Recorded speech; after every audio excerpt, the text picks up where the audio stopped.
Pozdrav ljudi, dobrodošli u novi video. Danas vas vodim na memorijal slavonskih zrakoplovaca u Vukovar. Na memorijalu je održana prigodna izložba. Ovdje možete vidjeti izložene fotografije koje predstavljaju povijest zrakoplovnog kluba Borovo Vukovar.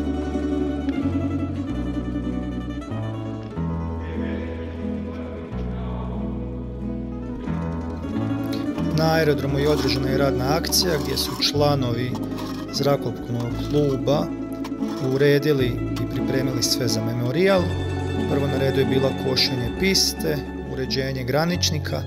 Evo ovako je izgledao graničnik na početku, beton je malo ispucao, bio je zarasao, ali smo mi to sve počistili trimerom i kasnije prebojali.